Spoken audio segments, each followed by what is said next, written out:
क्या आप ये बात जानते हैं कि पाकिस्तान के लोग भारत के बारे में क्या सोचते हैं? लफ्ज़ इंडिया का सुनते ही आपके दिमाग में क्या आता है? दुश्मन का। इंडिया तो एक डरपोक कौम है, क्योंकि पाकिस्तान हमेशा से जब कभी आगे आने लगता है कुछ न कुछ ऐसा कर देते हैं कि वो जो पाकिस्तान जो है वो बैकवर्ड चला जाता है। चुप कर बे कुत्ते। या फिर क्या आपको ये बात पता है कि पाकिस्तान की कामचोर सरकार पाकिस्तान के स्कूलों में बच्चों की किताबों के द्वारा उन्हें क्या पढ़ाती है? सोशल स्टडीज पढ़ते थे, उसमें ऐसी चीजें होती थी कि हिंदू जो है अपनी बेटियों को सही से ट्रीट नहीं करते, उनको मार देते थे। पुराने जमाने में उनको जिंदा जमीन में दफन कर देते थे और यहाँ तक कि उन्हें हिंदुओं की जान लेना भी सही बताया जाता है। तो आज की इस वीडियो को पूरा जरूर देखना, क्योंकि आज हम पाकिस्तान के बारे में ऐसे बहुत सी चीजें जानने वाले हैं जिसको जानकर आपको एक बात तो पता चल जाएगी कि पाकिस्तान के स्कूलों में बच्चों को आखिर कौन कौन से झूठ पढ़ाए जाते हैं और उन्हें पढ़कर पाकिस्तानियों को हिंदुस्तान के लिए इतनी नफरत क्यों है कि वो आतंकवादी हमले करने के लिए भी तैयार हो जाते हैं। तो इसी के साथ चलिए शुरू करते हैं हमारा आज का टॉपिक जो है what Pakistan think about India. दरअसल वॉशिंगटन में बेस्ड एक रिसर्च के अनुसार लगभग 70% पाकिस्तानी इंडिया को अपने लिए एक खतरा और एक नेगेटिव पावर समझते हैं। पर ऐसा क्यों? क्या इसके जिम्मेदार पाकिस्तान के न्यूज चैनल हैं? इंडिया की तो पहले दिन से ये पॉलिसी है। नेहरू ने कहा था पाकिस्तान का खात्मा। या फिर पाकिस्तान के वो गंवार पॉलिटिशियंस जैसे कि ये हीना रबानी जो कि पाकिस्तान की फॉरेन मिनिस्टर हैं, उनका कहना है कि इंडिया पूरे एशिया का एक बुली बन गया है जो कि पाकिस्तान को हर बात पर घुस कर मारता है। India is now becoming the bully for the entire region.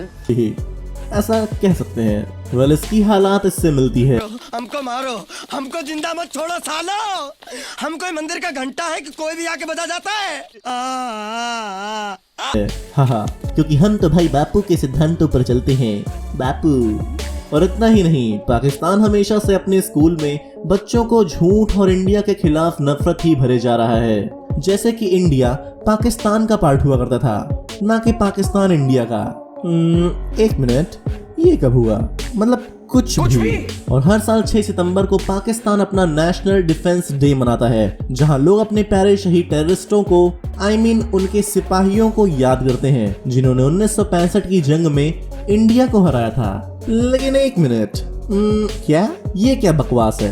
1965 की जंग तो हम जीते थे। दरअसल में 1965 की जंग में इंडिया ने पाकिस्तान को इतना कुत्ते की तरह घसीट कर मारा कि उनका दिमाग काम करना बंद कर दिया। मुझे तो इंटरनेशनल न्यूज बनना है, लव इन पेरिस, अमेरिकानो।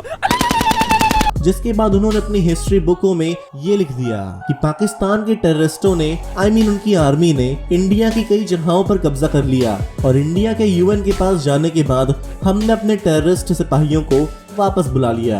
लेकिन सच तो ये है जो कि सारी दुनिया को भी पता है, और हमारी एनसीईआरटी जो कि national council for educational research and training है, उसमें ये साफ लिखा है कि इंडिया पाकिस्तान के लाहौर तक घुस गया था क्योंकि पाकिस्तान ने इंडिया पर हमला करने की भूल की थी और पाकिस्तान हमेशा की तरह गिड़गिड़ा कर इंडिया को वापस जाने के लिए कहने लगा और हमारा भारत महान अपनी दया दिखाते हुए वापस भी आ गया क्योंकि हमको वायलेंस नहीं चाहिए।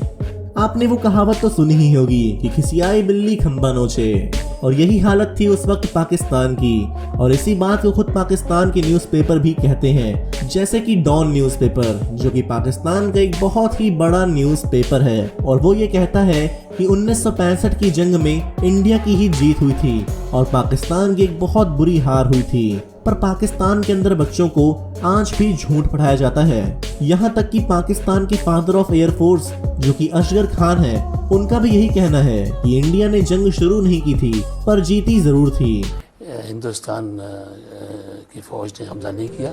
सही है ना? और उसी तरह से 1971 की जंग में भी उन्होंने झूठ कहा कि 1965 की जंग के बाद ईस्ट पाकिस्तान जब बांग्लादेश बना तो वहां के हिंदू समुदाय के लोगों ने मुस्लिमों को पाकिस्तान के खिलाफ भड़काया और दिसंबर 1971 में इंडिया ने उन पर हमला कर दिया, जिस वजह से बांग्लादेश हमसे अलग हो गया और इसीलिए हमें टेररिस्ट बनना चाहिए और जिहाद के लिए लोगों की जान लेना चाहिए। और ये 1971 की कहानी जो कि पाकिस्तान सुनाता है वो एकदम झूठ है। दरअसल में पाकिस्तान के लोग बांग्लादेशियों पर कुत्ते से बुरा जुल्म करते थे, जिसको चाहे जान से मार डालते या फिर उन्हें जिंदा ही जला देते, और वो और भी न जाने बांग्लादेशियों पर कितने जुल्म किया करते थे। और इसी बात से तंग आकर बांग्लादेशी लोग पाकिस्तान से अलग होना चाहते थे और उन्होंने पाकिस्तान के अगेंस्ट वोट कर दिया और ये सब पाकिस्तान को अच्छा नहीं लगा और इसीलिए पाकिस्तानियों ने बांग्लादेश के लीडर शेख रहमान को अरेस्ट कर लिया और जेल में डाल दिया और इस ऑपरेशन को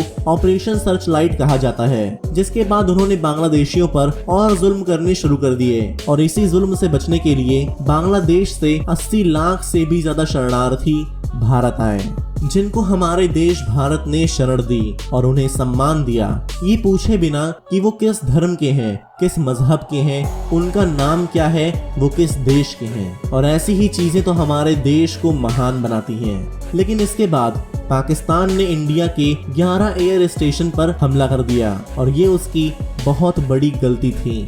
और जो भारत अभी तक सिर्फ आवाज उठा रहा था, उसने अब हथियार उठा लिए और इससे पाकिस्तान की आर्मी की फट गई किस्मत। जी हाँ, हे। और इसके बाद भारत ने पाकिस्तान की जो धज्जियां उड़ाई कि पाकिस्तान भले ही सस्ते नशे कर कर अपनी बुकों में झूठ लिख दे, लेकिन उनका असली इतिहास वो कभी भी भूल नहीं पाएंगे।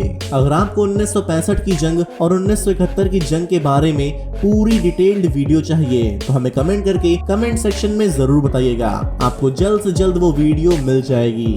और ये पाकिस्तान की किताबें एक और सबसे बड़ा झूठ कहती हैं, जो है इंडिया पाकिस्तान के बीच हुए विभाजन के बाद दंगों के बारे में। लाहौर के 12th स्टैंडर्ड के सिविक्स ऑफ पाकिस्तान नाम की बुक में मजूर अल हक अपनी बुक में ये हक से लिखते हैं कि 1947 के विभाजन के वक्त पाकिस्तान ने लोगों को बहुत ही इज्जत के साथ देश से जाने दिया, लेकिन भारत ने मुस्लिमों पर बहुत ही ज्यादा अत्याचार किया, उन्हें मार डाला, उन्हें लूट लिया और उनकी खून की नदियां बहा दी, जो कि साफ साफ इनकी किताबों में गांजा फूंक कर ही लिखा गया है। दरअसल में पाकिस्तान ने 20 लाख से भी ज्यादा लोगों को काट काट कर मौत के घाट उतार डाला और कम से कम 2 करोड़ से भी ज्यादा लोग बेघर हुए। पाकिस्तान ने हिंदुओं की ट्रेनों में लाश भरकर हिंदुस्तान भेजा और इन दंगों ने न मजहब देखा, न उम्र देखी, न इंसान देखा, न आदमी देखा, न ही स्त्री देखी, बस खून खराबा, वो भी सिर्फ मजहब के नाम पर। किसी के पास कोई जवाब नहीं था इस हत्याकांड का। खैर, इसमें हम क्या ही कर सकते हैं। पर अपनी एक वीडियो के लिए पाकिस्तान के यूट्यूबर ने पाकिस्तान की जनता से पूछा, देना तो कुछ भी नहीं है, लेकिन उनसे ले लेंगे, कश्मीर बनता है, राइट जो है ना सबसे। तेरा बाप यहाँ छोड़कर गया था कि तेरी माँ? कश्मीर पाकिस्तान का कभी था ही नहीं और इनकी ये गलतफहमी आज हम इसी वीडियो में दूर कर देते हैं। तो हम सबको ये बात अच्छे से पता है कि कश्मीर के राजा हरि सिंह ने ये कह दिया था कि वो किसी भी देश के साथ नहीं जुड़ेंगे और ना ही किसी का साथ देंगे, वो अपना एक अलग देश बनाएंगे। लेकिन हिंदुस्तान और पाकिस्तान के बंटवारे के बाद दोनों देशों में इतने दंगे हो रहे थे कि उसके बारे में क्या कहना। और इसमें नेशनल ज्योग्राफिक के इस आर्टिकल के अनुसार जब दंगे हो रहे थे तो पाकिस्तान की निकम्मी सरकार ने कश्मीर पर ये फोर्स करने लगी कि हमारे साथ जुड़ जाओ। पर जब फोर्स करने से काम नहीं चला तो हमेशा की तरह पाकिस्तान अपने भाड़े के टट्टुओं को चिल्लर देने लगी कि जा मेरे भाड़े के टट्टू जाकर कश्मीर में दंगा कर। और फिर क्या था, दंगे शुरू हो गए और वेस्ट कश्मीर पर आतंकियों ने कब्जा कर लिया और सितंबर 1947 में पाकिस्तान के पश्तून ट्राइब्समैन बॉर्डर पर पहुंच गए थे। और इन सब चीजों से डरकर कश्मीर के राजा हरि सिंह ने भारत से विनती की कि भारत उनकी मदद करे और वहां पर हो रहे कत्लेआम को रोकें, जिससे कि सभी लोग शांति से सुरक्षित तरीके से रह सकें। और इसीलिए उन्होंने इंडिया में जुड़ने की मांग की और कश्मीर भारत का हिस्सा बन गया, जिसके बाद भारत ने पाकिस्तान को लात मार मार कर कश्मीर से भगा दिया। और कुत्ते की तरह इतना पिटने के बाद पाकिस्तान ये तो कहता नहीं कि उसने खुद दंगे कराने के लिए पैसे दिए, जो कि बेचारा आज भी कर रहा है, लेकिन अपने देश में बिजली खरीदने तक की औकात नहीं रखता। हर बार की भांति इस बार भी लाइट चली गई पापा। पर कोई फायदा नहीं। अगर कुछ लेने वाला है तो वो कश्मीर है, वो भी हमारा है। हम इंडिया से सिर्फ कश्मीर ले सकते, उसके अलावा उनके पास कुछ नहीं है, वो भी हमारे। साले का खोपड़ी तोड़ साले का। पहली फुर्सत में निकल। तो आपको ये बात पता चल गई कि कश्मीर कभी पाकिस्तान का था ही नहीं। बात करते हैं जब से आर्टिकल 370 हटा, तब से कश्मीर में 59% आतंक कम हो चुका है और इन 2 सालों में सिर्फ 59 लोग ही मरे हैं, जो कि वहां के सिविलियन नहीं हैं। और साथ ही साथ कश्मीर में 50% से भी ज्यादा यूथ ने आतंकी संगठनों को ज्वाइन करना बंद कर दिया। और साथ ही साथ जो लोग LOC यानी लाइन ऑफ कंट्रोल के पास रहते हैं, वो अब काफी खुश हैं कि अब कोई भी आकर उन्हें गोली नहीं मार सकता, क्योंकि पहले के हालातों के हिसाब से वहां पर कभी भी दंगे शुरू हो जाते थे, जो कि आर्टिकल 370 हटने के बाद नहीं हो रहे हैं। और अब वो अपने आप को सुरक्षित और महफूज मानते हैं, जो कि कितनी ज्यादा अच्छी बात है ना। तो अब बात करते हैं कि ऐसी कौन सी वजह थी कि पाकिस्तान के लेखकों ने इतने सस्ते नशे किए कि उन्होंने किताबों में इतना झूठ लिख दिया। तो इसका साफ साफ जवाब है 1970s में बने तानाशाह जनरल मोहम्मद जिया उल हक हक, जो कि पूरे देश का इस्लामाइजेशन करना चाहता था और सभी को मुस्लिम्स में कन्वर्ट करना चाहता था। और 1979 में आए न्यू एजुकेशन पॉलिसी में उसने सिर्फ वही चीजें रखी जो उन लोगों को सिर्फ इस्लाम के बारे में बताए और उनके अंदर बचपन से ही नफरत भरे इंडिया और हिंदुओं के खिलाफ उन्हें भड़काया जाए और कत्लेआम करने के लिए तैयार किया जाए। और अब आप जरा ये वीडियो क्लिप पर ध्यान दीजिए, जब BBC ने वहाँ के बच्चों से पूछा कि पाकिस्तान की किताबों में आखिर क्या क्या पढ़ाया जाता है। वो बच्चे जो हिस्ट्री को ये किताब लेके इस किताब को एज ए हिस्ट्री बुक मानते हैं, उनको लगता है कि पाकिस्तान की जो पूरी हिस्ट्री है ये किताब है। मेरे पास मुताला पाकिस्तान बुक है और ये 11वीं और 12वीं जमात के लिए है। पेज नंबर 33 पे ये लिखा हुआ है, इंसानियत दुश्मन हिंदुओं और सिखों ने हज़ारों बल्कि लाखों औरतों, बच्चों, बूढ़ों और जवानों की इंतहाई बेदर्दगी और संगदिली से कत्ल किया और बेआबरू किया। मतलब ये क्या बताने की कोशिश कर रहे हैं इस किताब के अंदर? इंसानियत दुश्मन हिंदू और सिख, मतलब इनकी नज़र में ये पहले ही बना हुआ है कि हिंदू और सिख जो होते हैं वो इंसानियत दुश्मन होते हैं, और अगर कहीं राइट्स होते हैं, कहीं फसादात होते हैं तो वो इक्वल होते हैं। यहाँ पर सिर्फ एक साइड की पिक्चर प्रेजेंट की गई है ताकि लोगों के जहन में आ जाए कि हिंदू जो हमारे मुल्क के अंदर पीसफुल माइनॉरिटीज़ हैं, उनका शायद यही एजेंडा रहा है, इनकी शायद तरबियत भी यही रही है, हमेशा फसादात करते हैं, जबकि हकीकत इससे बिल्कुल बरक्स है। और हिंदुओं की मुसलमान दुश्मनी उजागर हो गई। मैं मुसलमानों की दुश्मन कैसे हो सकती हूँ? जिस कंट्री में मैं रही हूँ, मैं मुसलमानों के साथ पली बड़ी हूँ, उनके साथ मैंने अपने त्यौहार सेलिब्रेट किए हैं, उनकी मैंने ईद सेलिब्रेट की है, वो कैसे मतलब हमारी दुश्मनी हो सकती है? इसी बुक के पेज नंबर 2 पे यहाँ पर लिखा हुआ, तंग नजरी ने हिंदू समाज को मफलूज कर रखा था। औरत को फर्वोत्तर मकाम दिया गया था, यानी कि इंफीरियर। क्या लिख रहे हैं ये? हमारे हिंदू मजहब में औरतों को इतने हकूक हासिल हैं, शायद ही कहीं हासिल हो। हिंदू मजहब में अगर आप देखें तो देवियों की तो पूजा की जाती है। बेटियों को मतलब ऐसे कि घर की लक्ष्मी कहा जाता है कि वो बरकत होती है घर की। लिखा था जिन्होंने उनके हाथ नहीं कांपे, मुझे लगता है कि उन्होंने बहुत नाइंसाफी की है। ये जो चीज लिखी हुई है ये तो बिल्कुल उलट है। मैं इन राइटर्स को और इनके साथ साथ उनके पूरे एडिटोरियल बोर्ड को यही मशवरा दूंगा, होश के नाखून ले लें, निसाब को स्क्रूटनाइज करने की जरूरत है और फौरन जितना कर लें बेहतर है।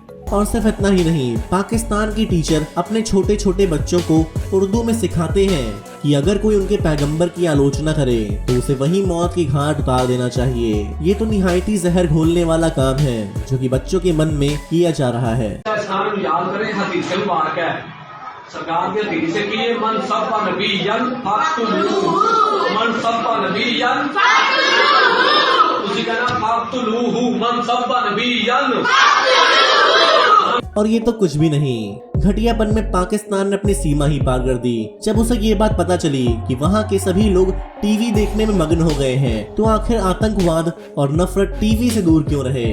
और इसीलिए पाकिस्तान की सरकार ने एक विज्ञापन बनाया जिसमें उन्होंने कुछ बच्चे लाए 5 रुपए की लॉलीपॉप थमाकर उनसे ऐसी घटिया नफरत भरे विज्ञापन बनवाए और टीवी पर चलवाए ताकि वहाँ की आवाम में भारत के खिलाफ नफरत भरी जा सके। और आप उस विज्ञापन को खुद ही देख लीजिए। इंडियन आर्मी को हम गलियां साफ करने में लगा देंगे और मैं अब्बू से कहूंगी कि गोवा के साइड पर एक बड़ा सा घर ले लें।